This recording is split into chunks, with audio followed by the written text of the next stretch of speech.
Here's a theme song, you know it's not a mean song. It's a good song, just as it should song. American brews and tunes.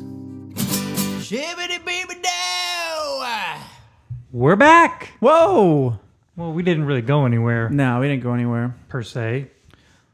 But, do you know, I just thought of this for a brief second, but I was wondering if you've seen it. The spooky, scary skeleton song that's everywhere. Scary skeleton. And shivers down my spine. Do you see the episode that Davey 504 posted with that? No. He just played the bass over it. Oh, It's did pretty funny. Did he add anything, or was it just like I the think standard? so, yeah. bass Oh, line? he added quite a bit, like he always does. Yeah. But anyway. What a character. He's a strange one. Yeah, but he's a fantastic bass player. Yes. Where's he from? Italy, I believe. Italy? I can never place his accent.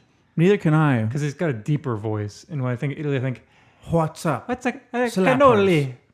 Mama cannoli. Yeah. I don't think, what's up, slappers? Yeah, it's definitely not Dana Carvey Italian. It's definitely not Mario. Yahoo! Anyways, I know that we had mentioned that we were going to be reviewing a Childish Gambino and or Tyler, the Creator, but these albums are They're pretty dense. involved, yeah. So Yeah. we are taking another minute to finish wrapping our minds around those. Yes. In the meantime, we're going to have a fun little one-off here. Yeah. A more recent album than the two of those. Yeah, it came out this year. Yeah, 2020. I would assume in the spring. Or did it come out in like April? It came out March 27th, I believe. Okay. So still kind of pre-shutdown. that was like right when And everything was whatnot. getting shut down. Yeah, it was like that right at the peak of it. Yeah. Yeah, but it's a pretty good album. Yeah, it is. Local Honey by Brian Fallon. I listened to it right when it came out, maybe like 2 or 3 times, and then whenever we decided to do this, I had to revisit it. But it's an interesting album. Very different. It's definitely very different from what Brian Fallon has done in the past. And speaking of different, we're going to be having a beer that's a little different from what this brewery normally does. With the podcast? Oh yeah, what this brewery does. Yeah, we're having a Yuengling beer, which I don't think we've ever had anything by Yuengling on this podcast. No. That's a hometown beer for me. True. Being from Pennsylvania. But we're not having Yuengling's lager. We're not having any of their Pilsners they have or the a Golden black Ale. and tan as Yeah, well. they've got a porter. This is a porter, but this is the Yuengling Hershey's chocolate porter. Hershey's chocolate porter. So that's It seems like a really interesting idea for sure. I mean, both companies are from PA. yeah. So Yuengling is a massive brewery, and Hershey is a massive chocolate company. I don't know what you call them. Do they own Mars? I believe so, because I think when you go to Hershey like Park, there's M&M stuff. Yeah, So there's I'm like fairly certain. Anyway. Yeah. But yeah, I'm excited to try this. Hershey's chocolate porter. I'm wondering how much. Yuengling. I'm wondering how much chocolate flavor is going to come through, and B, what type of chocolate flavor it's going to be. I'd imagine quite a bit of chocolate flavor since they're putting Hershey's name on here. Yeah, it would have to be, right? Yeah. And just for anybody who's unaware, Hershey's and Yuengling are both located in Pennsylvania. So it's like a Pennsylvania collaboration. Pennsylvania here. collab. Yeah. A good old combination of the two companies, I think. But this beer's been popping up a lot of places lately. So I figured, why not give it a try? Yeah, why not? If we're Could be reviewing an good. album that's about honey, why not review have a beer chocolate? that's chocolate? Yeah. We got a good old Twist twist off. Yeah. Oh yeah, that's how you know the beer's good. That's how you know the beer is Mass not- produced. Yeah, mass maybe? produced probably for the people.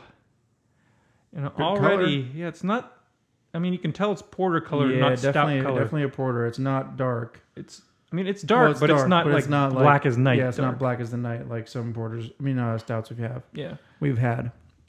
it created It still is dark, a big head at first, but it's dissipating pretty quickly. Yeah, dissipating quite quick. A nice dark tan head, very dark tan. Yeah, it's a good looking. It's actually a really good looking color of Yeah, beer. you can get a little bit of color through it, but not much at all. Yeah, you but can it's still see again, the bubbles and whatnot in there. it's not so. tar. It's not super thick. Smells. It smells Like like a cocoa. porter. It smells like cocoa, Yeah, and it does have that porter smell. I mean, you can smell a little bit of the roasted malts. yeah, definitely a lot of the roasted malts on there. Yeah, but it's. I mean, it looks pretty solid. It looks really carbonated. Yeah, quite carbonated. Not a bad thing, just an observation.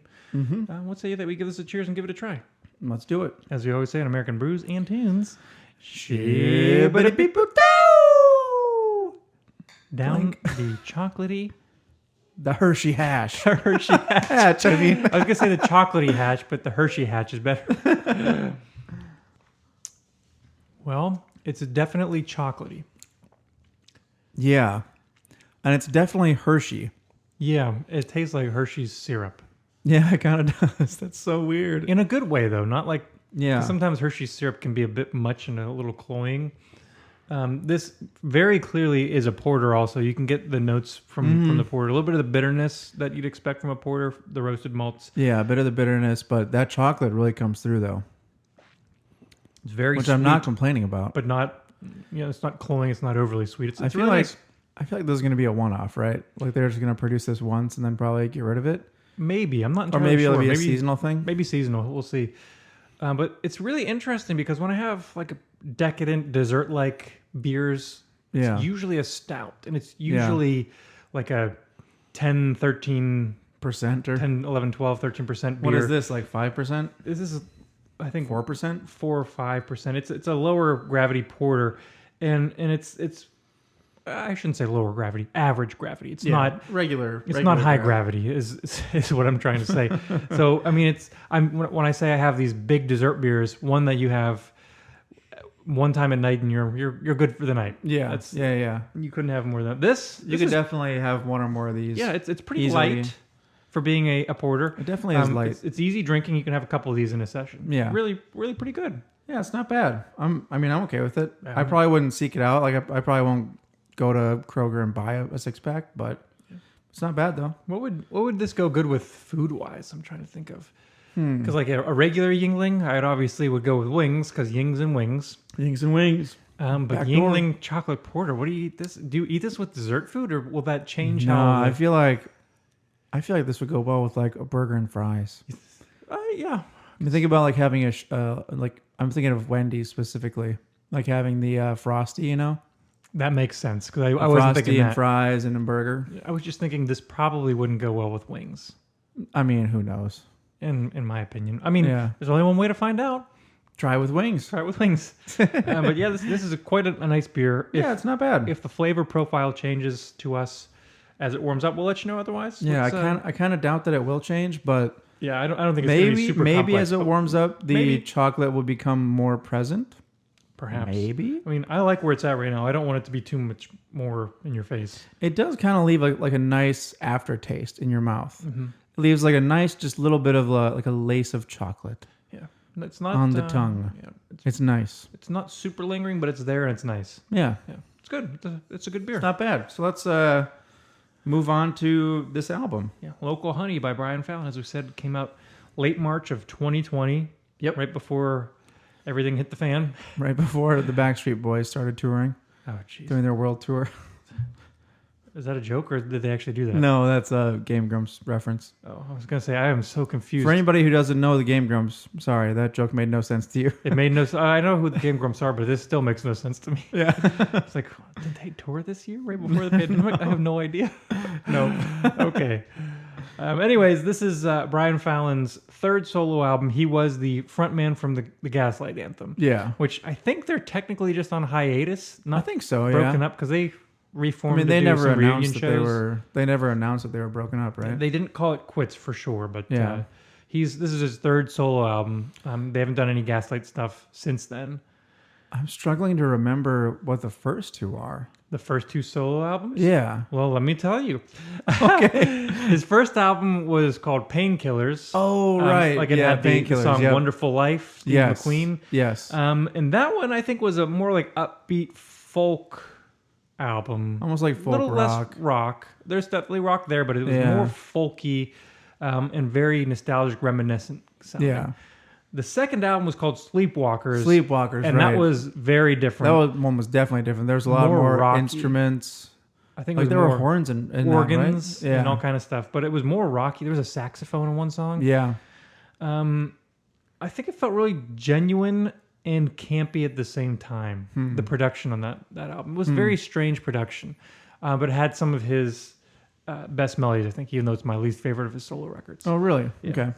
And this record, just like the other two, is unique and very different sounding. Like, yeah, definitely. when you hear all his solo stuff, you can tell it's him. Mm-hmm. But if you didn't know which song it was and you heard it, You could easily say, tell I know which album album this is that's on. from. Yeah, they all have for their sure. different production sounds. They've all got their different sounds. Yeah, yeah. Songwriter styles. He switched it up like enough to where it still sounded like him, but you could easily tell it was different. The songs don't blend together from album to album. Mm-hmm. Local Honey is a lot more slower and contemplative. Yeah, a lot slower. More of a singer-songwriter sounding album, I'd say. Yeah, I would say so. Yeah. The thing I really like about this album is actually the way it's mixed. Like I was listening to multiple albums during work one day, and I switched to this album. And at least with the headphones that I was listening in, I was like, "Wow, this album sounds like way different and like really full, like sonically full for how little instrumentation is in each song." Yes. Like they did a fantastic job in mixing this album, I think. And I like that they switched up instrumentation from song to song. Yeah. Drastically. So even the songs, you can tell they're all from the same record, but they switch it up big time. Yeah. But here's what Brian Fallon had to say about this album. Okay. And he mentions headphone stuff, so that's Oh, really? very fitting. Interesting. He says this was an interview with Kerrang. I think that's a Canadian magazine. Yeah, Kerrang, yeah. It's definitely one for the headphones. I would say that all my music up until this point has been for driving and playing really loud in the car. But this one is like the after the show record, when you're like, I'm having a night in and I'm going to sit here and think about stuff.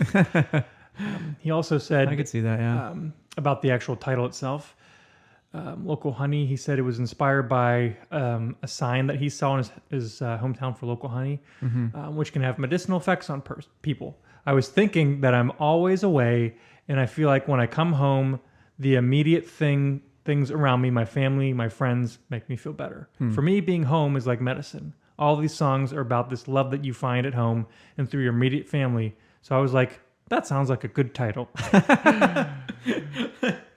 Just very matter of fact. Yeah. It's like, you know what? Yeah, this will work. That makes sense. And coming up Hey, with it's song good. titles is tough. So if you see something, he probably just like saw that, thought of it, liked it, and put in a memo on his phone just to. Well, that actually puts like into context a lot of the song's meanings. Then, Yeah, I think so. I definitely think so. like kind of thinking back on all the lyrics from the songs, hearing that quote makes me think, oh, okay, that's kind of gives a little bit more context into. And his songwriting styles, I think, was different on this album too. Yeah, it's because normally he does like storytelling songs There's from the perspective of other people. one right? of those on here for sure. Yeah, I think But I the know rest- which one you're thinking of. The rest, I don't think so. Yeah, I could be wrong, but the one song is Vincent, right? yeah, Yeah, that's definitely a from- story from a different perspective. Yeah, for sure.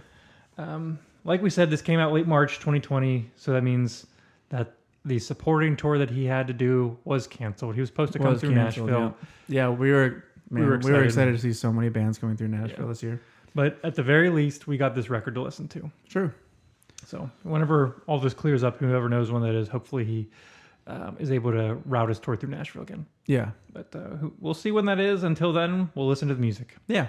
Shall we dive into some tracks? Yeah, track number 1. Track number 1. And I did pick 3 songs to recommend. It was hard for me to pick songs because there's only 8 on this record. It's a fairly short record. It's a short record. Yeah, it's like 30 minutes long. And this record doesn't really have too terribly much in the way of standout singles, I would say. Yeah, definitely. There are not. some songs that are hookier than others. But Yeah, there's one that I can make the case for that it could have been a single, but Yeah. it makes sense that he didn't release any singles though. This is a good front to back record, for Yeah, sure. for sure. I did recommend the first song, however. Okay. Nice. So if you only wanted to check out 3 songs max, or if you are short on time, check out the ones I would recommend. Otherwise, listen to the whole thing, please. And if you just want to check out one track, check out the one song that I recommend. There you go. But anyways, track number 1 is called When You're Ready. Yeah, it's a good song. And if anybody has listened to me review music, you know that I rarely listen to lyrics on a first listen. It's pretty hard not to listen to lyrics on this album though. Yeah, agreed. And I think I heard every single word on the first listen. Yeah. And at first, I thought he was talking to a former person somebody who was formerly in a relationship. Like, Yeah. I can't tell you who to love. because I don't know who that is. And then when they get to the bridge, Yeah. there's no doubt he's not talking to a former lover. He's talking to his kid, his daughter. Yeah. He's talking about like crayons in your pajamas. Yeah. I'll be your audience. Yeah. And then you that's when it hit for me. Is like, oh, this is like he doesn't want his kid to grow up. Right. But like I think it's looking at it like in two ways. Like he doesn't want his kid to grow up, but he also wants her to have the best. Yeah. And he mentions to her that it's kind of a dark and terrible world. So yeah, you got to be tough. Mm-hmm. But he knows that she's going to grow up and saying like, be strong and make good choices. Yeah. Yeah. The line that brings that whole idea home is when he says, he's talking to her about who, like, he doesn't know who she's going to love or who she's going to like choose to be with, but that she should just make sure that they love her half as much as he loves her. Yeah. Really nice song. Yeah, it is. It's a good, well-written song. Yeah. I like it a lot. And when you hear this nice stripped down song, which is mainly acoustic guitar and there's like vocals. There's some very simple guitar riffs and I believe either a steel guitar or a guitar with a slide. I think you're right with the steel guitar. And it just does like very simple lines like But normally he puts, and most bands put like a real zinger at the beginning, like a real rage of a song, like to get you amped up and ready for the album. And this one is just calm. Yeah, and that is a example of what's to come. Yeah, definitely. Yeah. There are only a few other songs that get faster than that song. Yeah, and not much faster. Yeah. And not fast in a way of his previous material. Yeah. Moving on to track number 2, which is my second recommendation. This is the song that I recommend. So I suppose if you only want to pick one, this is it. The song is called 21 Days. 21 days till I don't miss you. Very somber song. It is, yeah. Verses are very filled with like melancholy, and then there's hope in the chorus. Yeah. It's a really cool song. Yeah, like I like it's kind of the first time I listened to it, the chorus really kind of caught me off guard with like how he structured the melody. Yeah, with the line and then cut and then when it's over, when it's over, with the crying, with the healing. Yeah, so I was like, whoa, geez, that came out of nowhere. Little stanza break. Yeah, stanza break. It's real. Yeah, it was just really interesting to hear it juxtaposed against the verse. Yeah, which was very kind of like linear and like not one dimensional, but the melody wasn't like all over the place or crazy at all. So the chorus sets itself apart really nicely. The second chorus specifically, because the first chorus is on the same register as the first verse. He shoots up the octave. But then he goes up the octave on the second chorus, which is awesome. Yeah. Yeah. Thematically though, the song seems to be, and I don't want to say definitively, but I'm fairly certain that it's about a recently dissolved romantic relationship that he's reminiscing about. Yeah. He refers that it takes 21 days to break a habit. Yeah. He learned that in therapy, apparently. That's just like a common breaking a habit, 21 days. Turn of phrase, right? So he says, if I can make it 21 days, then I won't miss you anymore. Yeah. I also think it could be, you could take it as like breaking an old habit. Yeah. Or like a bad habit. Because I might have been joking about cigarettes, but he did quit that recently. He was talking about that on Twitter. Yeah. Could have been about that also. Because I mean, like he would say, I enjoy like talking to you in the morning over coffee. Yeah. Which generally, that's a common thing. Cigarettes and coffee, are a fairly common thing to do. Yeah. But I think it's probably multi-meaning. It could if be it's about getting over a things. Relationship or getting over a bad habit. Yeah.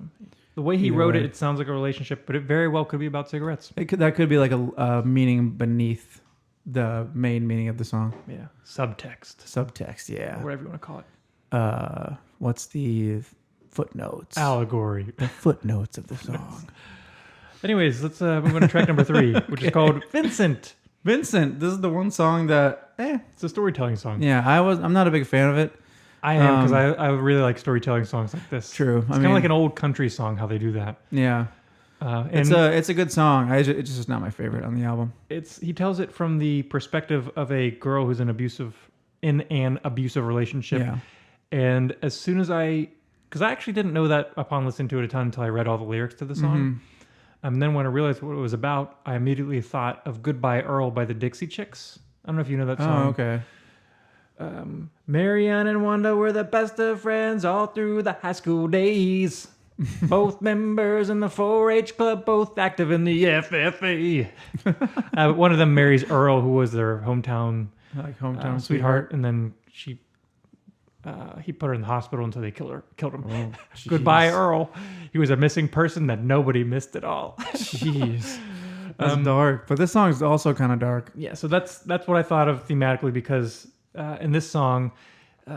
So a girl named Jolene. Yeah, and I like that she's Jolene because at the very beginning of the song is "My name is Jolene," and I hate that song. And you obviously know what she's he's referencing there. Yes, very clearly. Dolly Parton's Jolene. But she's in a abusive relationship with a boyfriend, but she's got her childhood, seemingly side romantic interest, Vincent, who she confides in. It almost seems like he's just a friend, though. It could be. It's hard to tell. It really is hard to tell. It could be a friend. It could be romantic. I don't know. They don't really lead into that too much. Doesn't really say specifically. Like they had plans to run away, but one night he pushed her too far and she killed him.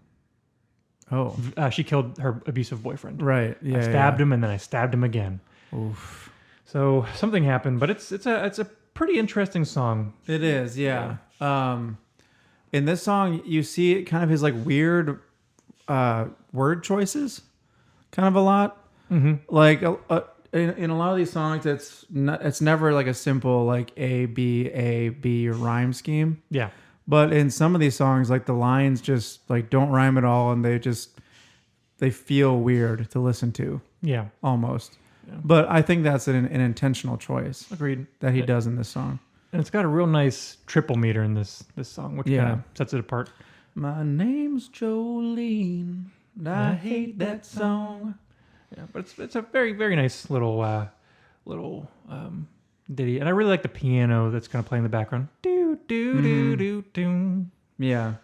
Yeah, that's what I was saying at the beginning of the episode is that like they do such a good job like having these very simple lines for like the piano or the guitar or slide guitar or whatever else. And it's subtle. It's not in the forefront of the music, but it's really it just nice texturally. It just fills out the song so nicely. Yeah, the song is full. It's full of sound and it's full of space at the same time. It's really well done. They did a good job when they put this together. Yeah, I agree. Moving on to track number 4, which is called "I Don't Mind If I'm With You." I'm with you. Another slow contemplative song. Yeah, and after you had said that beginning line where he was like being home with family is like medicinal in a way. Mm-hmm. Now songs like this make way more sense to me.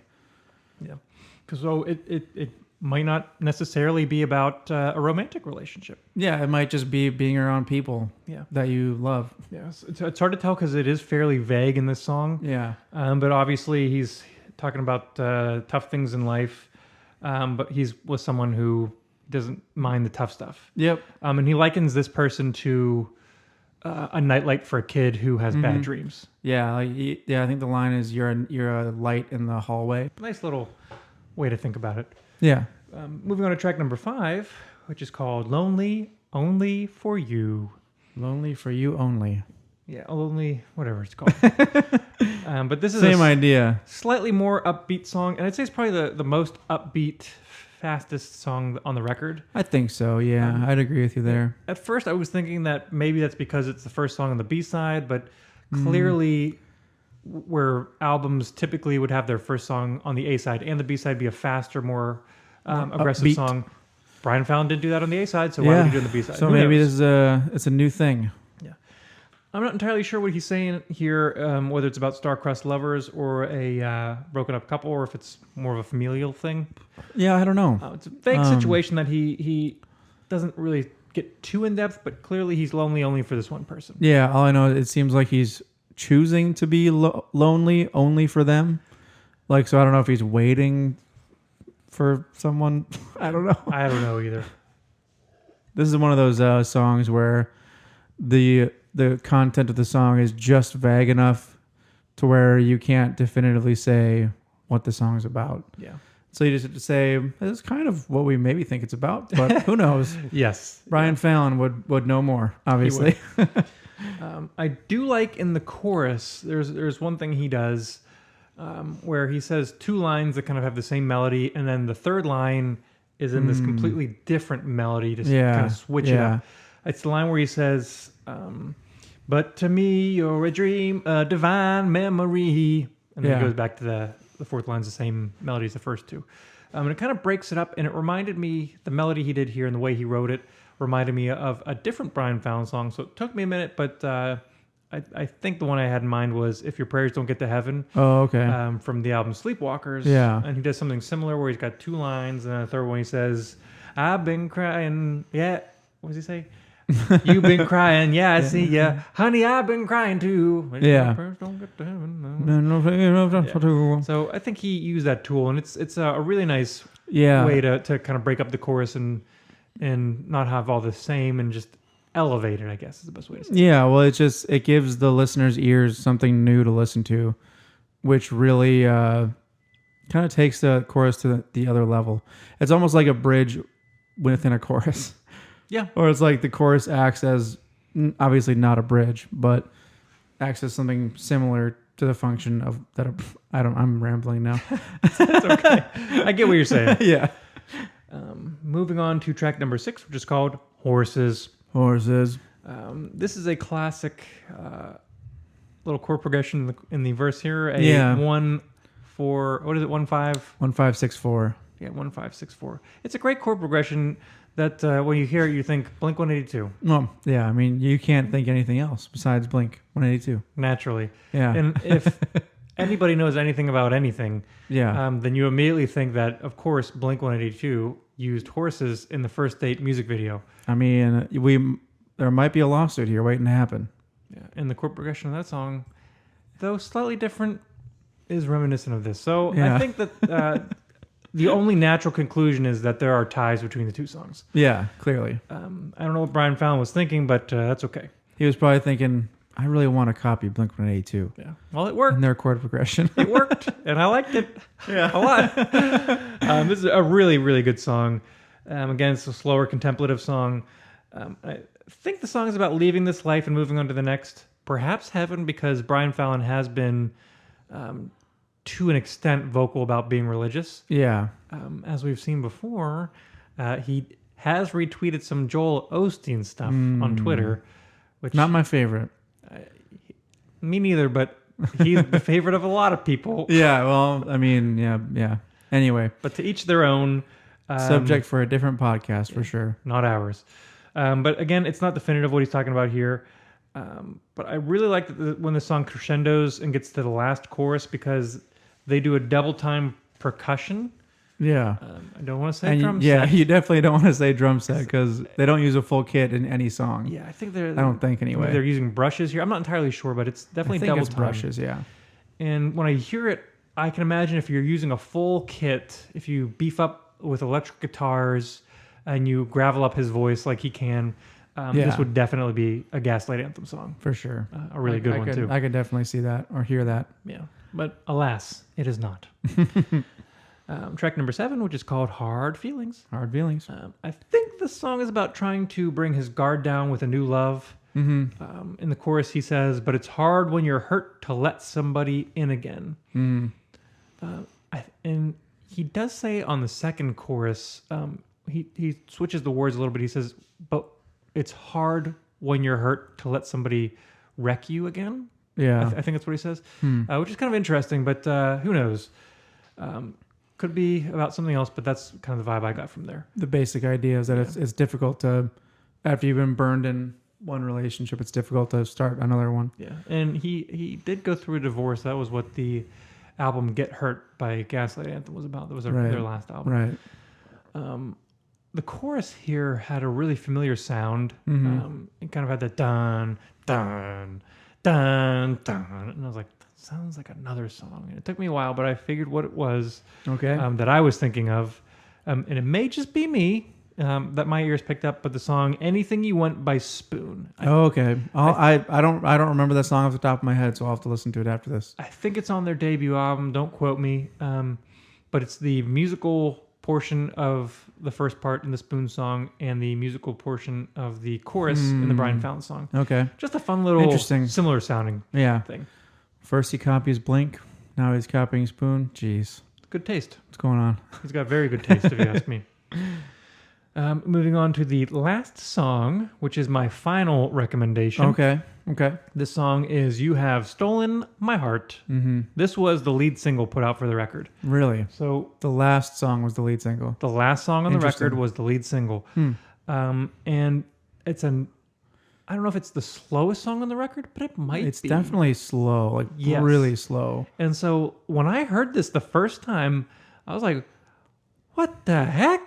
Because like I saw like a post online, check out my new song from my upcoming album. Yeah, like, and then you're like, good song. Right, upbeat, fast tempo. Yeah, but nope, not at all. This is so slow. And Really somber sounding, like really. I was a little bummed out at first. Yeah. But I think I listened to the song maybe half a dozen times in a row. And it grew on me very, very quickly. Yeah. It's a super catchy song. And when I heard this, like I thought maybe there would be fast songs to come, but I was very receptive to the fact that this was going to be a different album. Yeah. If they're pushing this as their first single, then something's different here. Yeah, I mean you got to respect that. As an artist, you don't want to write the same stuff over and over again. He didn't. So Brian Fallon said about this song in particular, he said, "This song is my most direct attempt at a love song. Huh. I wanted a song that wasn't aware of what it was or wasn't. It was just true." Wow. Yeah, and that's what it is. I agree. Interesting. That's pretty cool. Really nice love song. And for a while, I actually considered this maybe as a contender for a first wedding dance song. Oh, really? Yeah, it was up there because it is a really nice love song. Yeah. And it's really catchy. It's got the right tempo. Yeah. It's danceable. It's really, really nice. And it's kind of haunting in a way. I don't know what that instrument is that comes in like near the end of the chorus. The dun, dun, dun. I don't know if it's a synthesizer. I'd have to listen to it an again, organic instrument. I don't know. But I'd have it's to listen to really, it again really for sure. nice. All in all, this album surprised me. Yeah, I definitely did too. Because I didn't listen to the single whenever it came out, and so I went into the album with Blind. fresh ears, as they say, or as I say, or blind. Yeah, and not having any clue what it's going to be like. So yeah, I my first listen, I was like, oh, they're all slow songs. But then, as generally happens when listening to an album from an artist that you typically like, songs grow on you. Yeah, it was worth the listen. Yeah, definitely. Yeah, I agree. I was heavily disappointed at first, but I it didn't take very many listens, but I put it on repeat, and this might be my favorite Brian Fallon record. Really? It's a tough contender for between that and Painkillers. Yeah. But this is just so off the wall, and it sounds like really, really nice. Like, yeah, the production is really beautiful. Yeah, the productions. That's the thing that stuck out to me the most, is that just the amount of like space that is filled. Yeah, it's for being such a stripped this back record. Yeah, it doesn't sound. It doesn't sound at all stripped back at all. It sounds great. Yeah, it's like wonderful production on here. I wonder if he would have played most of the songs on here live. I don't know. So I feel like it would be weird, right, to have like the whole band up there, and then there's just one guy on a snare drum with brushes going. Yeah. Well, we didn't get a chance to see it, but maybe we will if they reschedule things. I don't know. I hope they do. Hopefully they do. Yeah. All in all, good album. Definitely check it out. If you've never heard Brian Fallon, check out his other stuff too. Yeah. I think he's a great we songwriter. did a review of Painkillers on a previous episode for a one-off. Yeah. Maybe we'll do Sleepwalkers at one point in time. Who knows? Maybe. I don't think we ever reviewed Gaslight Anthem, did we? I don't think so, no. Well, maybe we'll do that. Mostly because I haven't listened to them too much. Oh, so maybe I think the only song I know is the 59 Sound. Doing the 59 Sound on your grandmother's radio. You probably know 45.